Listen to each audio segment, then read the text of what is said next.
Media ஃபில்டரில் வந்து என்ன பண்ண மாட்டோம், ப்ராப்பராக மீடியா ஃபில் பண்ண மாட்டோம். அப்போ என்ன ஆகும், அங்கே வந்து 1 bar லாஸ் ஆகாது. நார்மலாக 0.5 bar லாஸ் ஆகும். 0.5 barன்னு வச்சுருங்க. சரி, ஓகே. அதுக்கப்புறம் இந்த செக்ஷனில் என்ன தான் கொடுத்துருக்கோம், ப்ரெஷர் கேஜ் கொடுத்தாங்கன்னா ப்ரெஷர் எழும்பவே செய்யாது. எல்பிஎஸ் கொடுத்து பாருங்க, 2 bar செட் பண்ணுங்க, ஆஃப் ஆகிட்டே இருக்கும். லாஸ்ட் -1ல் வைக்க -2ல் வைங்க, ஆன் ஆகிட்டே இருக்கும்.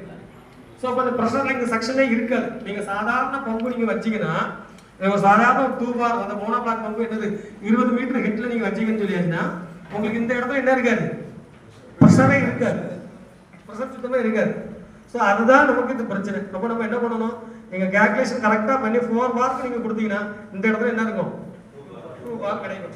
இந்த இடத்துல 2 bar கிடைச்சுன்னா இந்த பம்பு என்ன செய்யும், சைலண்டா ஸ்மூத்தா ஓடும்.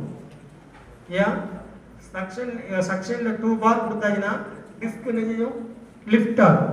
லிஃப்ட் ஆகும்போது மேலே அந்த மெக்கானிக்கல் சிஸ்டம் பார்த்தீங்கன்னா ஸ்ப்ரிங் இருக்கும், ஸ்ப்ரிங் மேலே லிஃப்ட் ஆகும். லிஃப்ட் ஆகும்போது ஃப்ரிக்ஷன்